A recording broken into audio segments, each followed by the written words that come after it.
Hello, you guys. Welcome to this another episode. I think it's episode number 3, TBTBD, of the podcast with Nicole, Girls Talk with Nicole. Today, we are going to talk about something different than dating. We are going to put my favorite topic for a second aside. And I'm going to tell you about 20 something things. I think I collected 25 at the end of the day about the Netherlands that I have noticed for the past, I think like 14 years that I've been living here. So, mind you, this is not an attack, okay? Take it with a pinch of salt. It's just an observation, and of course, at the end of the day, the balance must be positive because I'm still here and nobody's forcing me to live here. But yeah, obviously, just like with any other country, with any other group of people, there are certain things that repeatedly happen, and throughout those years, I noticed a certain pattern. And some unique or less unique things about Dutch people and this country in general. And I thought that I'm just going to share it with you, and yeah, just gonna put it out there, and you can let me know whether you agree or whether you disagree, whether you're part of this group or not. And maybe you can also let me know what is it like in your country and if it's similar or different. Just a little background story in case you don't know. I was born in Poland and I've been in the Netherlands for the past 13, almost 14 years. So I moved first to Eindhoven. I used to live in down south, the Netherlands, and now I've been in Amsterdam, I think 8 or 9 years already. So this is my story when it comes to living in the Netherlands, and I find myself pretty well integrated. I studied here and I also speak Dutch fluently.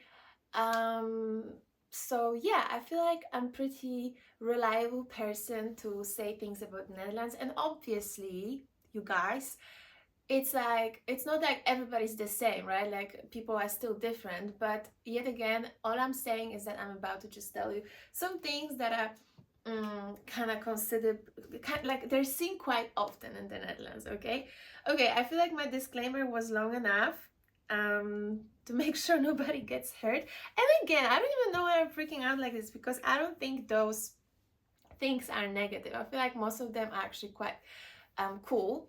So yeah, I have my phone again. This time I have my iPhone 1 or something where I put my notes in, because your girl has to take a look every now and then at her notes to make sure that I stick to the topic.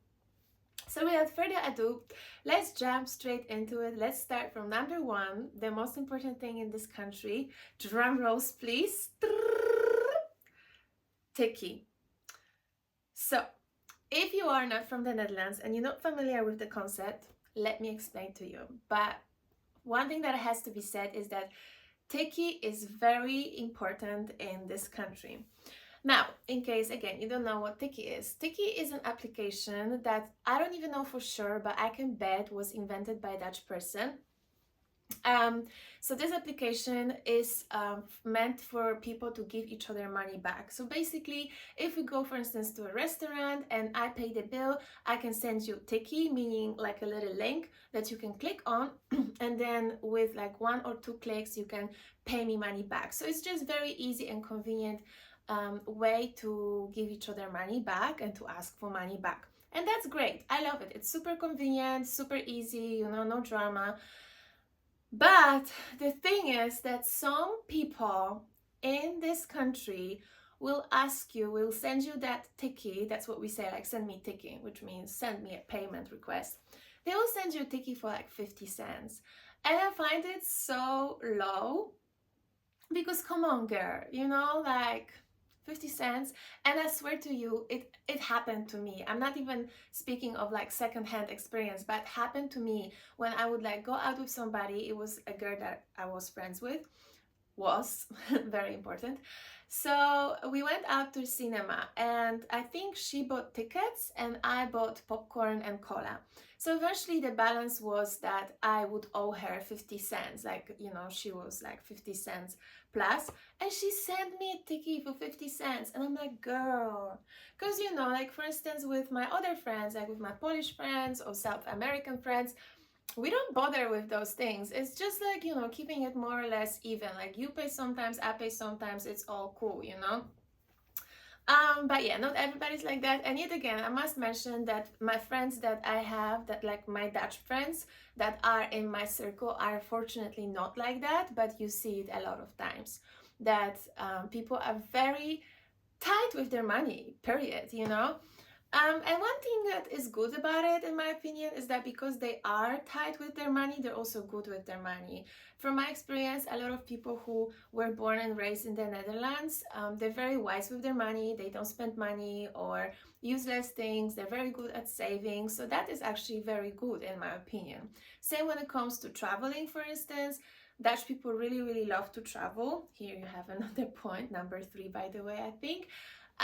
But they're also very good to travel on budget. So they're very good with finding cheaper options, and they don't mind slightly small inconveniences to make their traveling cheaper, such as traveling from a further airport. So you can, for instance, take a Flixbus to Düsseldorf and then you fly cheaper. And that's something that I really, really love, because to be very honest with you, I'm not that smart with money. I'm a spender and I always put my comfort above any price. But when I travel with my Dutch friends, I see myself saving a lot of money and I also learn a lot. So that's very big positive. Let me get back to the Tikkie story though. And actually there's like another app that I also really, really like. And again, I feel like that must have been invented by a Dutch person, because it's even called in Dutch, and it's called Wie Betaalt wat, which means who pays what. So it's just another application which I almost want to recommend you guys, or not even almost, I just want to recommend it to you guys. So basically what we do with my friends is we use this app for when we're traveling, because then you are together for more days, and then sometimes one person pays one thing, other person pays another thing. And I feel like, when you travel, the money that you spend a little bit bigger than just for one dinner or movie night. So then it's good to keep a track of who pays what, to make sure that nobody is paying way too much, right? So with this application, you can easily just put in all the expenses that you had during the travels, and that application just calculates it for you very easily, who owes who money. Super, super great as well. But yeah, it again proves that Dutch people are super good and conscious about their finances. And yeah, even though it sounds like there might be sometimes a little bit greedy, I think that at the end of the day, it is actually a good thing, because they know where the money is, and they're pretty good with money, period. Okay, let's move on to another thing that is not related to finances. We are gonna go back to it because there's another thing that I put on my list, but hold on for a second, I'll tell you about it in a minute. But another thing that I really like about Dutch people actually, and it struck me for many, many years a lot of times, is that they speak so many languages. Most of my friends, you guys, speak at least 3 languages, and I mean fluently. And don't even get me started on English. When it comes to English, everybody speaks English here. Even homeless people, or people that you would never expect to speak a foreign language. And of course, there are some people who speak English quite poorly, one would say, or they have really strong accent, but still they can communicate and they can make their message come across. And especially when it comes to young people, they sometimes speak with like an American accent. They sound like natives, which is pretty cool. And like I said already, a lot of people speak also third language fluently. And that's a lot of times because there's a lot of people who have different heritage. So for instance, their parents are from different country, or at least one parent is not Dutch. So then they end up speaking this language at home. And that's how they end up speaking 3 languages fluently. And that's so cool, because I speak 4 languages, and in other countries, like when I travel to America or even where I'm from, it's very impressive. People are like, whoa, you speak 4 languages, whereas here it's just normal. 3 is like almost the bare minimum. And of course the Netherlands is quite a small country, so I feel like that also comes with being open to learning new languages, because you can only speak your language with this tiny amount of people. And because Dutch is very similar to German, a lot of people can kind of speak German, like they can fake it till they make it. So yeah, they're very, very open to speak different languages. And in case you don't know, because I didn't know that. In the Netherlands, the TV is in English. So, for instance, if you have a English movie, it's going to be in English and there's going to be subtitles in Dutch. And of course, now with Netflix, everybody's familiar with that concept, but that already has been a thing in the Netherlands even before Netflix. Like when I arrived here 13 years ago, and the TV, like the regular TV, was still more of a thing than it's now. We were watching movies in the original language, and then we only had Dutch subtitles, which, for instance, in the country where I'm from, in Poland, I don't know if it's still a thing because obviously I've been gone for so many years, but back in the days you had like a one voiceover that would translate everything. And the funny thing actually about it is that it wouldn't even be different voices to different actors. It was this one monotonous guy's voice who would not even show any emotions. He would just very monotonously read out that what the actors were saying. So then you wouldn't even know like the actors' voices, and you wouldn't even have a chance to learn the language, because I feel like this is also one of the ways how especially the older generation learned English, at least a little bit, because of the movies and stuff. So yeah, they speak a lot of languages. I already mentioned it that they really love traveling, but I want to elaborate on it a little bit more. So I see a lot of Dutch people going for city trips a lot, and I noticed like a little pattern that most of Dutch people who of course can afford it, which is a big majority in my opinion, go once a year for like big holidays, like sometimes even outside of Europe, and few times a year, like 2 or 3 times a year, they go for like little city trips. It's very common here for people to just travel and get out. And again, I think it's for one, because it's a small country, so they really like to see different cultures and visit different countries, but also I became a part of this gang because the weather here is so bad. Like we barely see any blue sky. It's most of the times gray and very often raining. You almost need those city trips to warmer countries like Spain, Portugal, or I don't know, Italy, to see some blue sky. Like it's not even about the temperature, you know? But I feel like if you stay here for too long, you just become so depressed and you crave seeing a little bit of sunshine. And this is why Dutch people go away for those small city trips. I don't know if that's the reason for everyone, but recently, like a year now, I would say, I became fortunate enough to have enough financial means to do this. And girl, I feel like I cracked the code to pursuit of happiness while living in Amsterdam. Make the money that you can make and then go away every few weeks to Spain or Turkey or whatever to see some sun and to charge your batteries. So yeah, they really love traveling. Another thing, let's say it's number 5, which I don't really think, but whatever, is that simplicity in this country is really a thing. Again, let me elaborate. So, for instance, one thing that I have noticed a lot of times is that even very wealthy people don't really bother with being super flashy and drive like super expensive cars or wear super flashy and expensive attire. I feel like most of people are very regular and normal here. Even they have this saying that says doe normaal, dan doe je al gek genoeg, which means just be normal, then you're already crazy enough. And you can really see it in the general population. Like I said, a lot of wealthy people, they wear just very simple clothes. Like they stick maybe to like quality clothes, like for instance Scotch and Soda or Ralph and Lauren, but nothing crazy. Like in other countries you see people flashing Louis Vuitton, Gucci and whatever. And the same comes to driving cars. Like some people who are very wealthy sometimes don't even have a car and they just drive a bike, their very old and simple bike. And again, I really like it because again it shows how smart with finances a lot of people are here. But when it comes to biking, girl, this goes deeper than that. Okay, so again, for a lot of foreigners it's a shocker. Of course, for us it's normal, but people bike here everywhere every day. And by saying every day, I really mean it.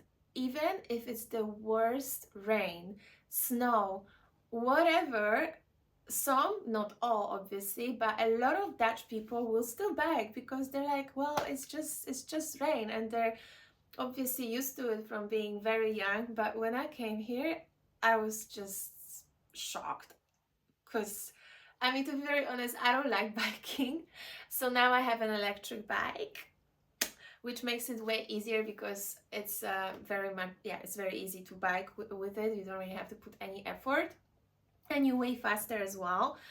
But yeah, a lot of Dutch people just have their regular no gears bike, and they're totally fine with it, and they're gonna bike whether it's 1 degree, 30 degrees, windy, no windy, snowy, rainy, whatever. And actually, a little fun fact, there is more bikes apparently in Amsterdam than people, which makes total sense, and I 100% believe it because I even have two bikes, and I'm somebody that doesn't even like to bike, but I happen to have two bikes. So I can imagine that some people might have even three, and that makes total sense that there is more than there's no more bikes than people. Okay, let's move on. I have it numbered as number 8, but probably it's like 10 or whatever, and that is Dutch directness. Let's talk about it.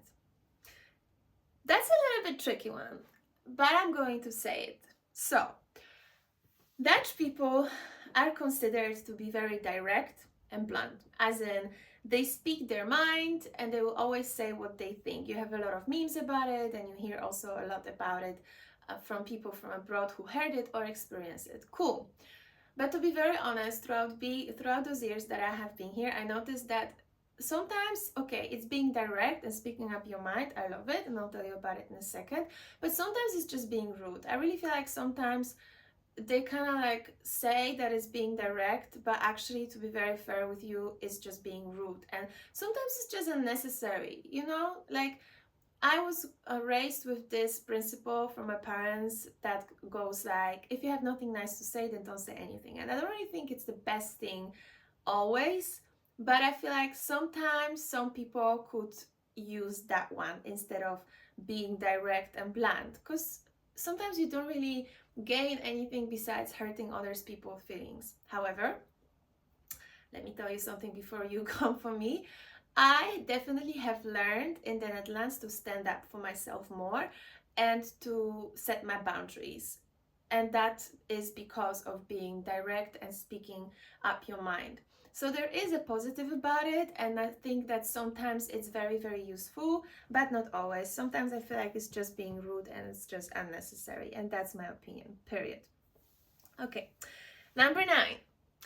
Another tricky one, and very interesting in my opinion, is that women love their independence here. Again, that does not apply to every single Dutch lady, but I have noticed again another pattern that Dutch girls really like to be, yeah, independent, period. And that translates to a lot of different examples. I'll give you one very specific one. Oh, actually, two. So the first one is, of course, paying during the dates. Again, not every single Dutch girl is like this, but I noticed that a lot of Dutch girls think that they should split the bill during the date. And that's their normal. And they would not feel comfortable if a guy offered to pay or if a guy persisted to pay.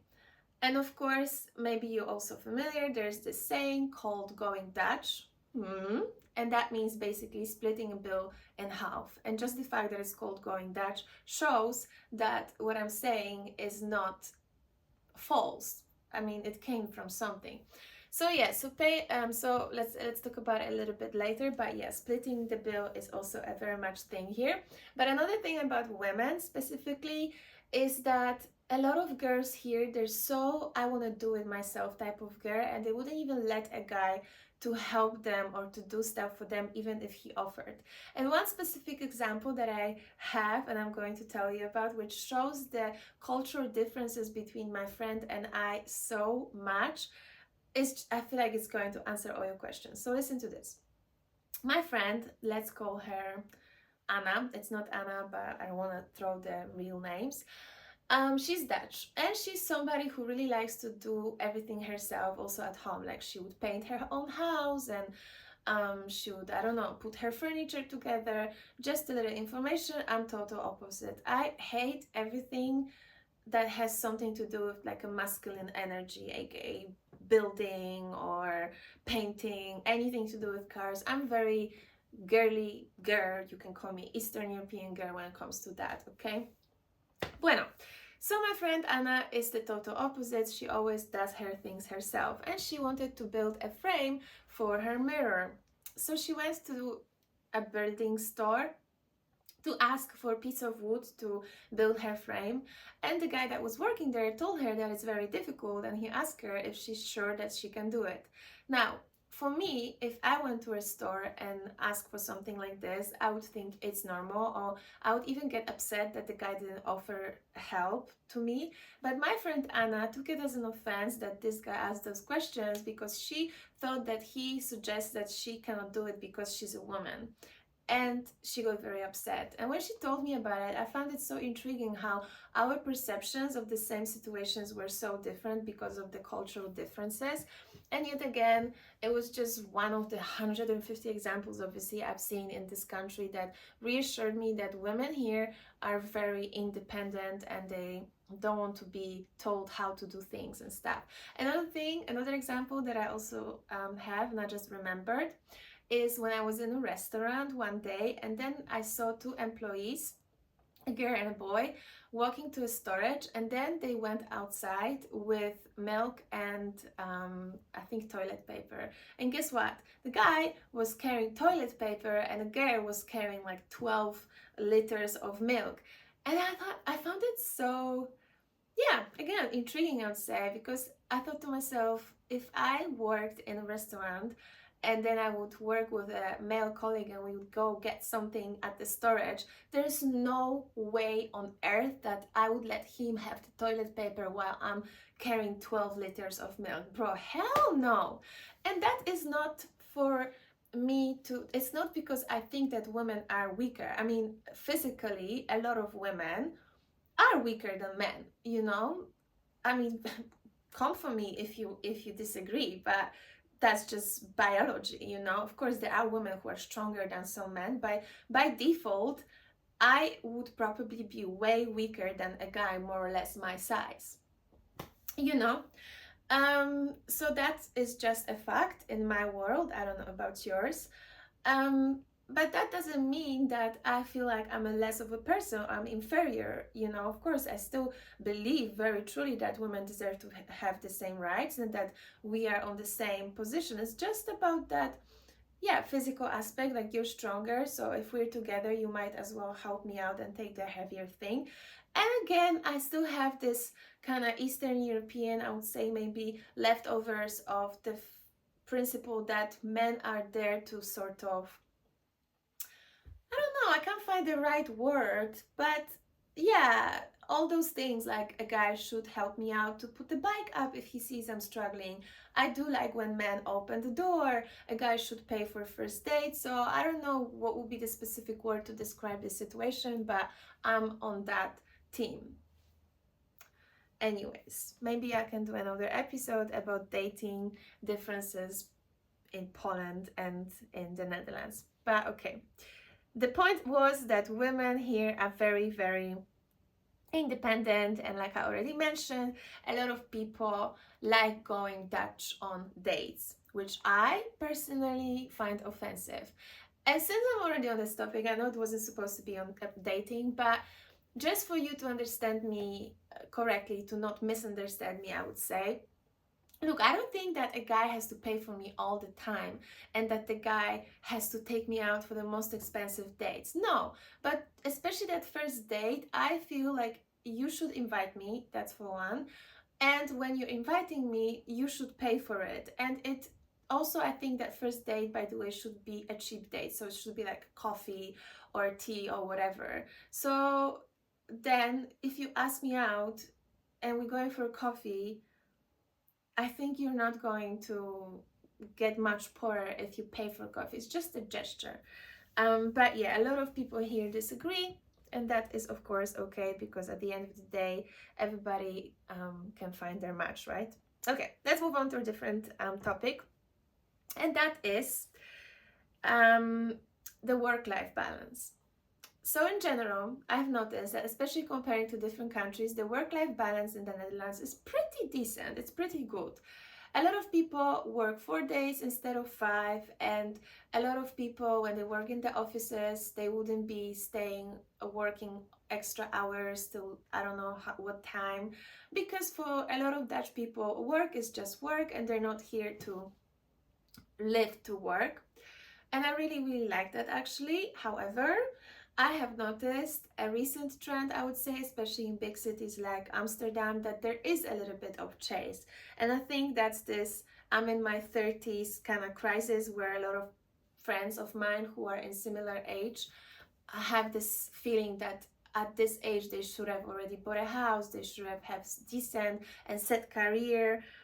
So that's maybe a little bit different issue, and I actually already announced on my social media that I'm going to speak about it on one of my episodes.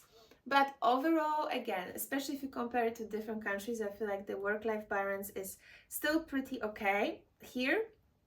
And I feel like that is also tied to another point that I wanted to speak about, which is the organization of the country and welfare system.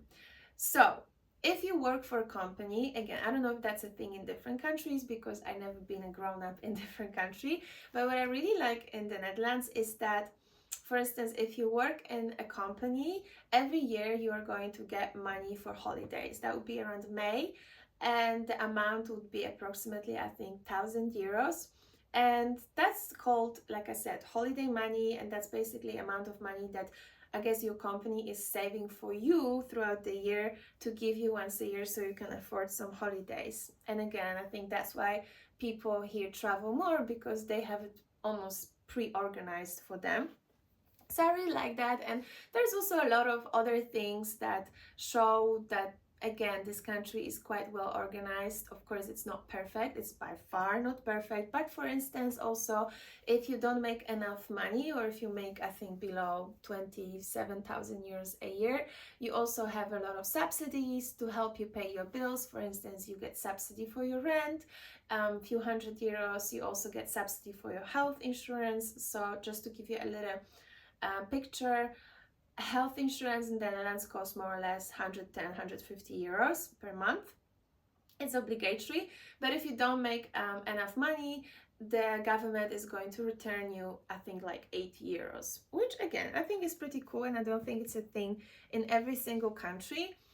And another thing that I really, really like here is that even though we pay a lot of tax, which I'm going to complain about later, you at least see a little bit where is that tax money going. For instance, the streets are very, very pretty. You don't really have really bad and poor neighborhoods, and maybe some Dutch people would disagree, but trust me, if you compare it to different countries, even the bad neighborhoods with ugly buildings here would be considered in other countries a pretty neighborhood. And I know from my experience, because sometimes when my Polish friends come visit and then we go to places and we are just by coincidence, I don't know, picking something up in one of the worst neighborhoods, they'd be like, oh my God, it's so pretty here. And I'm like, yeah, Dutch people would say it's ghetto.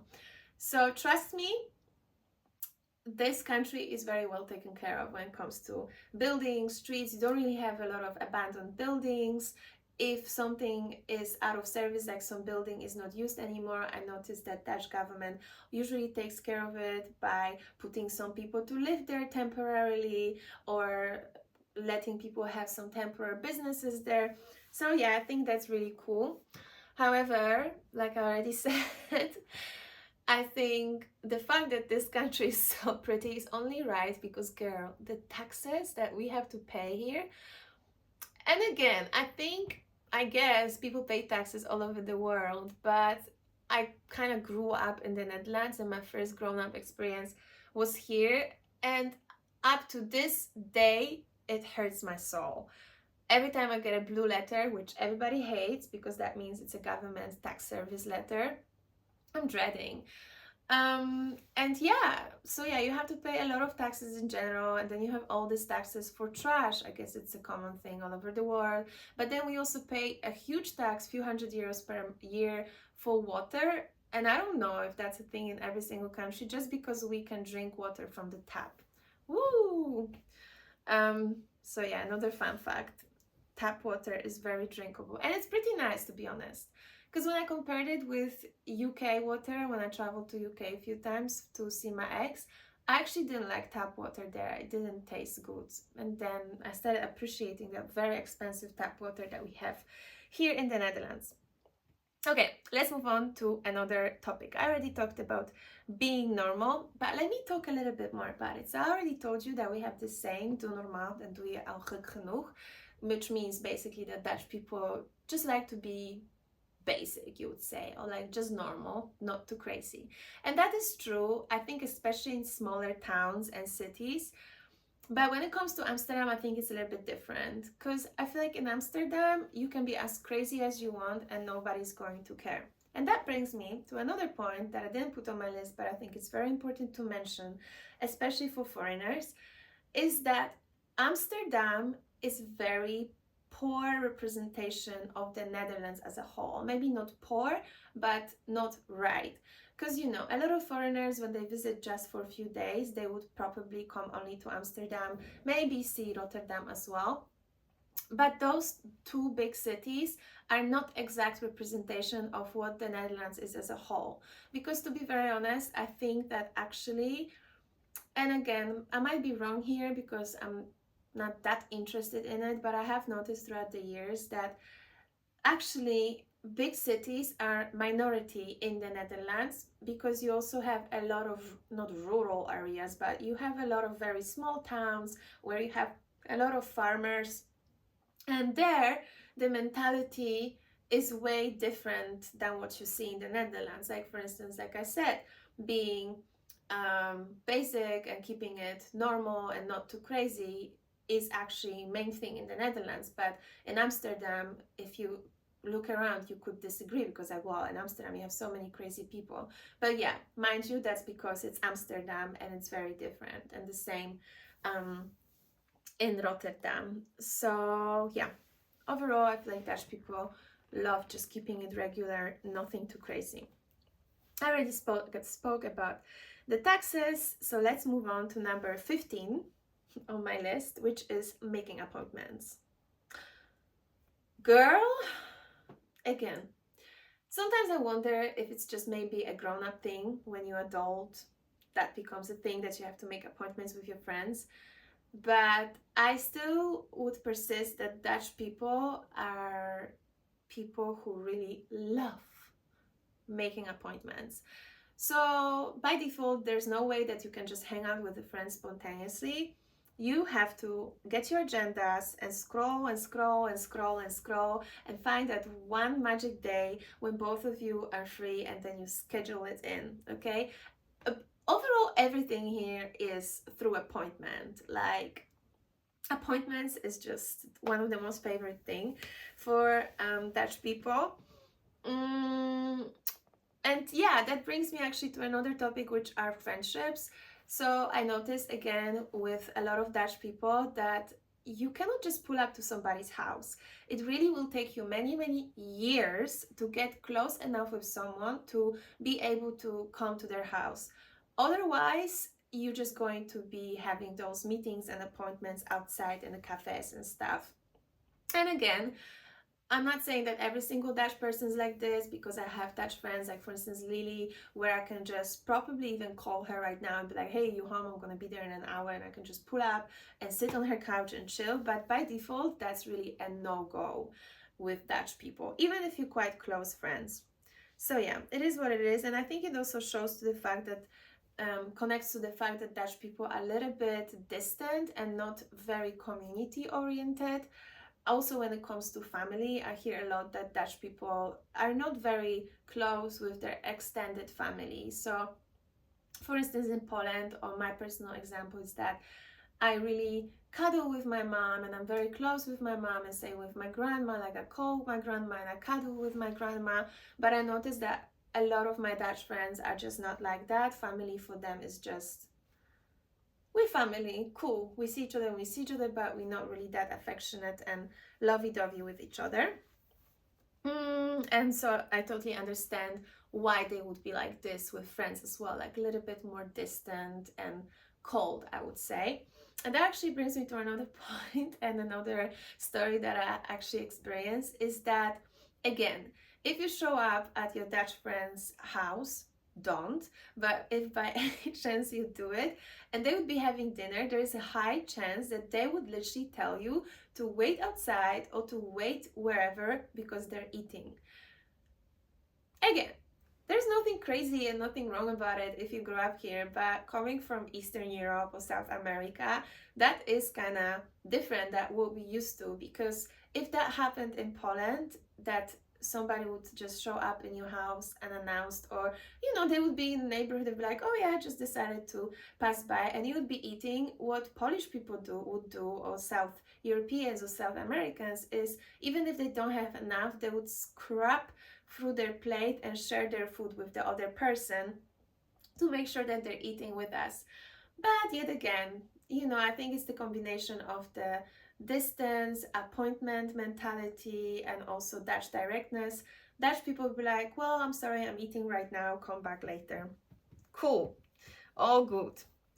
Okay, I already talked that it's a very organized country and we definitely love it. Also, when it comes to public transport, it's not perfect and a lot of people complain about it. But yet again, if you compare it to different countries, girl, it's pretty great. And also, it's so, so clean.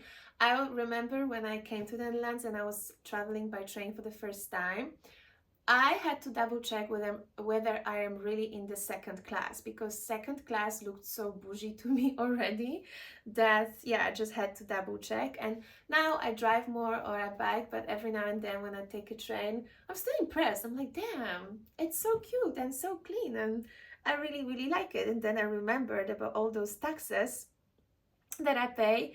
And then I start taking it for granted because, yeah, okay, I paid for it. I forgot to mention one more thing. The fines in this country are enormous and scary. For instance, just a simple example, if you park your car wrong and it gets towed away, you pay 374 euros to get it back. I know, because it happened to me. I don't know how much is it in other countries, but I can't imagine it's that much. And the same when it comes to driving. My mom lives in Germany, and when we compare prices, how much she pays for breaking the rules in Germany versus how much I have to pay here, it's triple, sometimes quadruple in the Netherlands comparing to Germany. So don't break the law. Okay, let's move on. I said it's very organized welfare. Ooh, yeah, okay, so great. But one thing that is not very great here is the GP system. The healthcare here is a joke, unless you have a specific issue. But let's talk about it later. So again, I feel like this is also very popular opinion, and you see a lot of jokes about it on TikTok and other social media. But your GPs, your doctors, will not take you seriously unless you're almost dead. And that shows through them looking upset when you're showing up. Let's start from there. If you're trying to call to your GP to make an appointment because you're not feeling well, the assistant that you have on the phone will make sure to discourage you as much as she can from coming. But if you persist and you finally make it to the GP, your GP a lot of times will make you feel like you're just unreasonable for coming and you're wasting their time, and they will very often send you away with a recommendation to drink some water, go for a walk, take some rest, or take their favorite medication, paracetamol. And look, I understand that some people are a little bit exaggerating when it comes to their health, and they feel like something is itching them and they're already thinking that they're dying. But me, for instance, I'm not one of those people. If I call a doctor, that means that something really bothers me and it's very inconvenient for me to put it in my very busy agenda. And like, if I wanted just to hang out somewhere, the doctor office would really not be a place.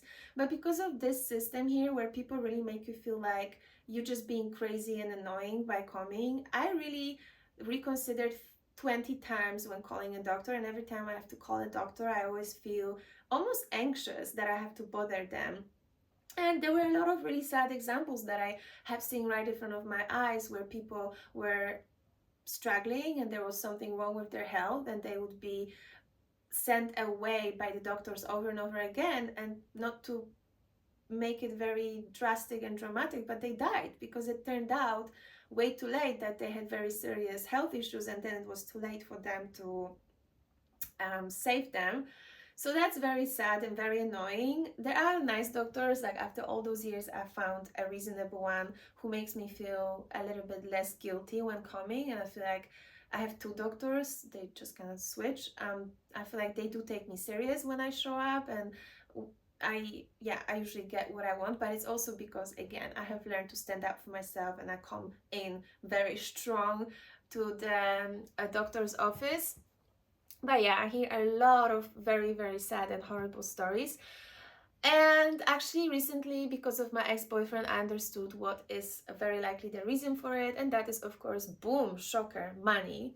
So what I heard is that the doctors have a limited amount of time for every patient, which is, I don't know, like 5 minutes or something.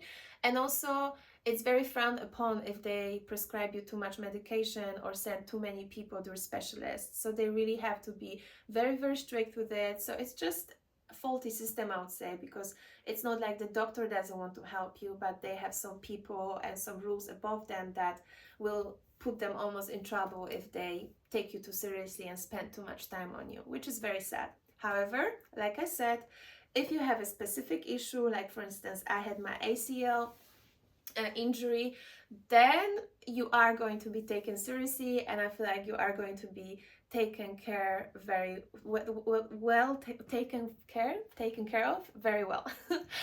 So yeah, it happened to me that I have torn my ACL, and I feel like the hospital that I ended up at was very excellent, and I felt very well taken care of. And also when it comes to physiotherapy, I feel like it was really top notch. I can't compare it with different countries, but I really like it. And also another thing that I really liked and really helped me is that you remember that very expensive health insurance that we have to pay monthly? Well, in that case, when I had very expensive surgery and very, very long rehabilitation, that really saved me because yes, you pay a lot a month if you think about it, but then if you have to go through some expensive surgeries, we have this own risk thing that varies between 300 to 700 euros per year. And then if anything costs above it, the health insurance covers it for you. So that brings me to the point that I think healthcare is very faulty here, but health insurance department is pretty well organized. Some people might disagree because yeah, it is a lot to pay 100 something euros a month, especially if you're never sick. But in my case, it really saved me because my surgery would cost thousands and thousands of euros. And actually, I had two. So that would be a lot of money. But thanks to the health insurance, I didn't have to pay it. Let's move on to another point, which is a very random switch, but it's electronic dance music. And Dutch people love for it. Yeah, period. Dutch people love techno and electronic music. And I'm not blaming them, even though I'm not that much of a fan, because a lot of really good DJs and really good producers actually come from the Netherlands. They really have a thing for the beat. Also in urban scene, there were some Dutch producers who were invited to work with international artists like Jason Derulo and stuff. But definitely techno is a thing here. And like I already said, I think a lot of very popular techno DJs actually are from the Netherlands. And we also have this huge event once a year called Amsterdam Dance Event, where plenty of very famous DJs come here and perform, and it's like a party for a week or a couple days, and it's very worldwide known. Like when I travel to different countries and I say I'm from Amsterdam, some people know just that, like this party particularly. And as it seems to me, again, I'm not really part of that crowd. I don't really listen to techno. But it seems to me that drugs is also a big part of this community. And again, it kind of aligns because I have noticed while living here for so many years that drugs in this country is not really a big thing. And I'm not talking about weed, which by the way, I'll tell you a little fun fact about in a second, but I mean like hard drugs.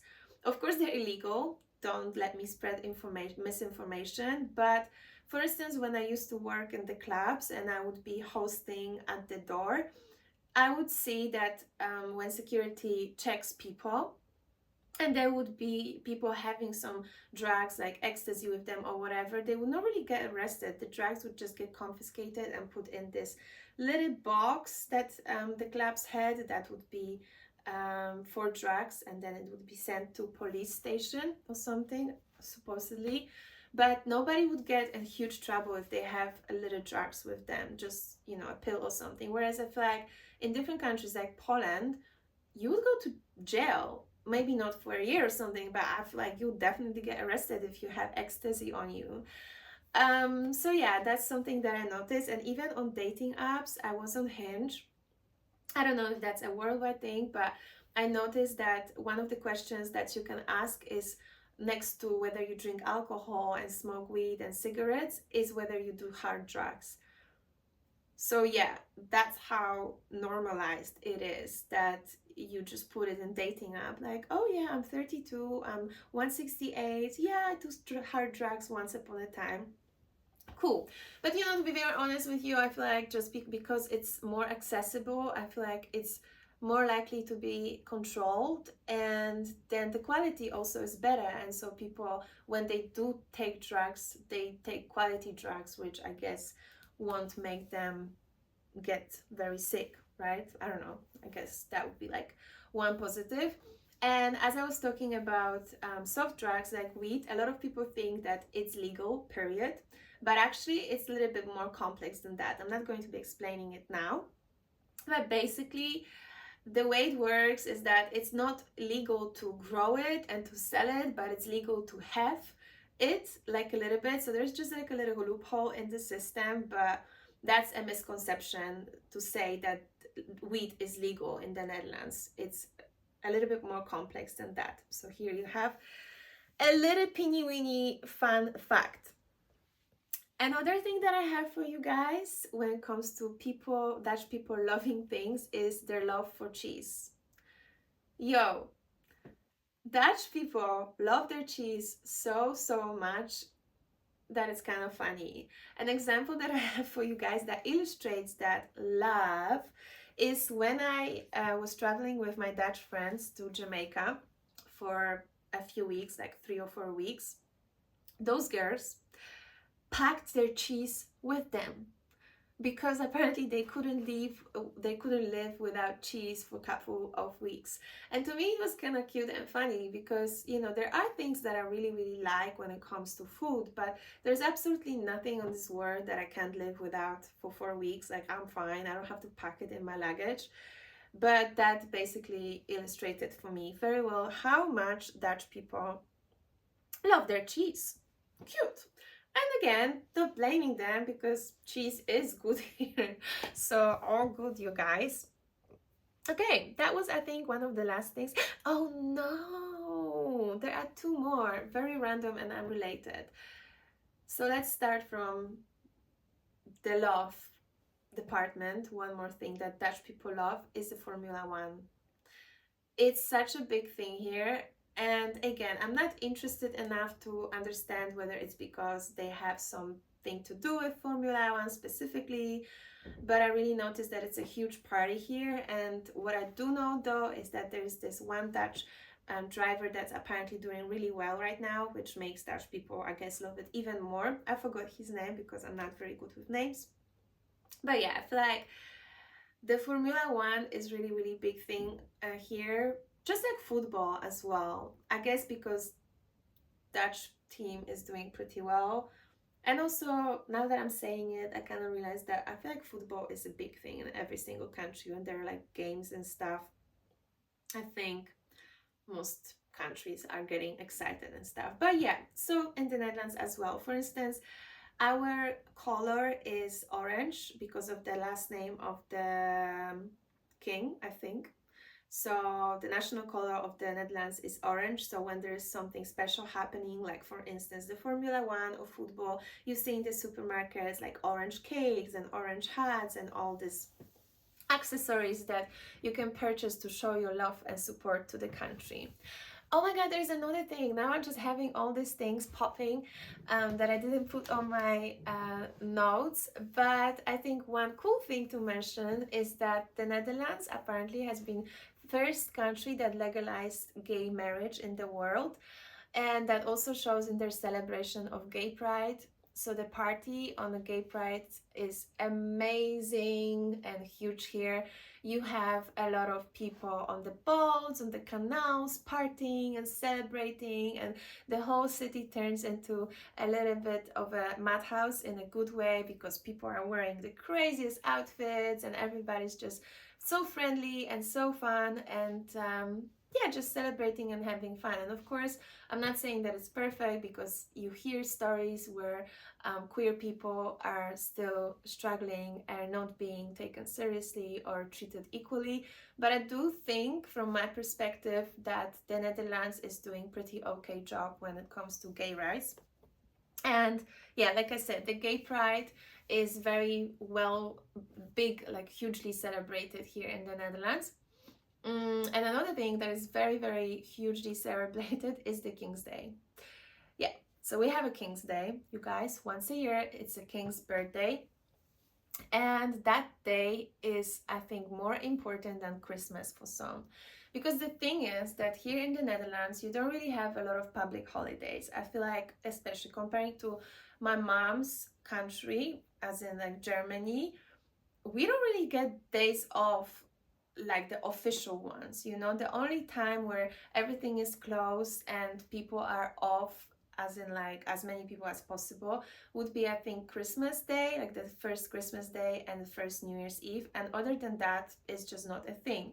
However, when it comes to that King's Day, which happens in April, the world shuts down and everybody comes out to celebrate the King's Day, and people just lose their mind. And yet again, the streets turn into a party house. Everybody's dancing, yelling, drinking on the streets, and of course everybody wears orange, because like I already mentioned, it's a color of the country. So those are a little two extras that I just remembered as I was talking to you guys. So yeah, pretty cool.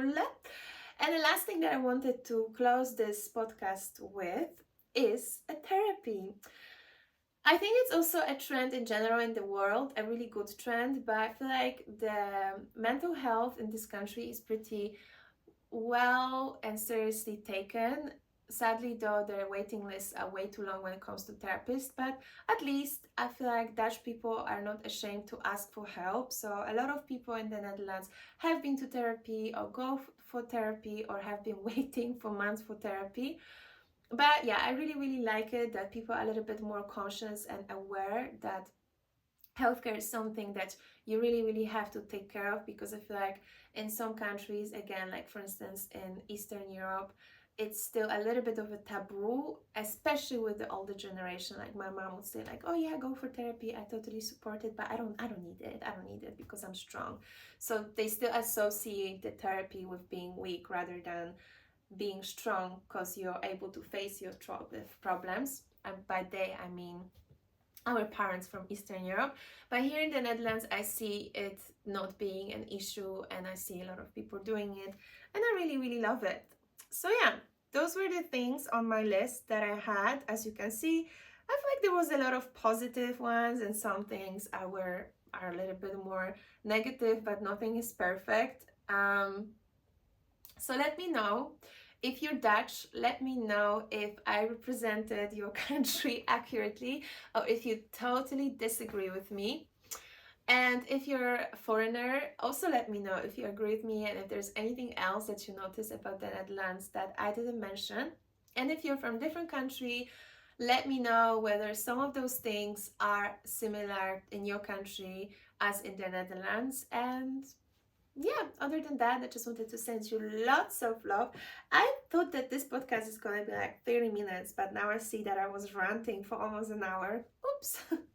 So I hope that you enjoyed it, and I speak to you soon. Big kiss.